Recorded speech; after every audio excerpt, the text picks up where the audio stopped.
আমরা গরিব বলে, আমরা অসহায় বলে আমাদের সন্তানেরা এই টিকার আড়ালে মাইক্য হবে, তাদের সমাজে হবে।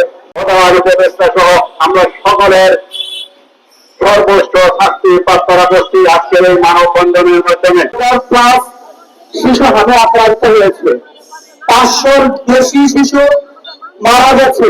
কেন এই আজকে বিংশ শতাব্দীতে টিকার জন্য মানুষ মারা যাবে? পৃথিবী যেখানে উন্নয়নের দেশ, উন্নত দেশদের দিকে এগিয়ে যাচ্ছে, সেখানে আমার দেশের শিশুরা আজকে মারা যাচ্ছে।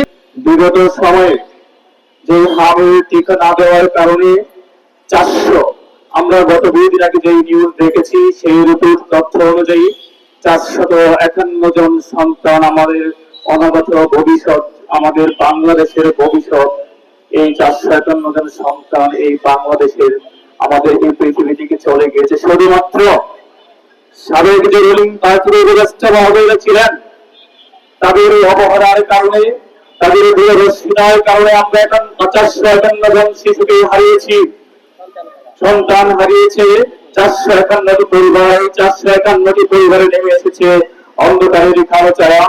যখন একটি সন্তান একটি সংসারের ভবিষ্যৎ উজ্জ্বল করে, সেই সন্তানরা বাংলাদেশের এই মাটি থেকে বিদায় নিয়েছে।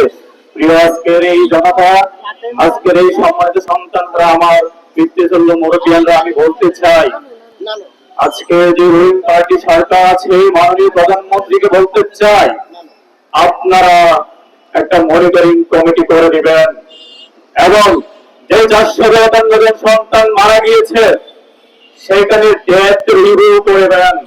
ডেথ রিভিউ করে আপনারা দেখবেন যে শিশুরা মারা গিয়েছে সেখানে কোন ক্যাটাগরির সন্তানরা মারা গিয়েছে, তাদের ফ্যামিলি স্ট্যাটাস কি, কোন বয়সের শিশুরা মারা গিয়েছে।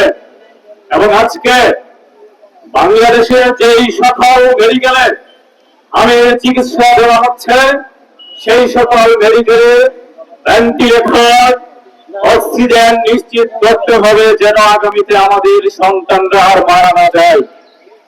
সম্মানিত উপস্থিতি, আপনারা জানেন যে হামের টিকা, সেই টিকাটা 2টা ক্যাটাগরিতে দেওয়া হয়ে থাকে।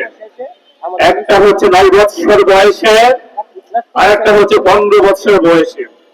তাহলে এই শিশুদের 9 বছরের আগে তার ওই পুষ্টিহীনতা যে অবস্থাটা রয়ে যায় সেটা কোথায় থেকে শিশুটা পেয়ে থাকে? আপনারা দেখবেন সেই 9 বছরের আগের শিশুটা তার মায়ের দুধ পান করে থাকে, সেই দুধ থেকে তার এই প্রতিষেধক তৈরি করা হয়। কিন্তু আপনারা দেখবেন বাংলাদেশে যে সকল আজকে যারা মারা গিয়েছে, রিচার্জ করে দেখবেন সেই সকল ফ্যামিলির সন্তানরা মারা গিয়েছে যাদের পর্যাপ্ত পরিমাণে পুষ্টির ঘাটতি রয়েছে এবং পুষ্টি পূরণ করার মতো এবিলিটি নেই। আপনারা রিচার্জ করবেন, করে দেখবেন সেই সকল ফ্যামিলির সন্তানরাই মারা গিয়েছে। এই 451 জন সন্তান যারা মারা গিয়েছে সেটা সাবেক সরকার, ইউনিট সরকারের দায়।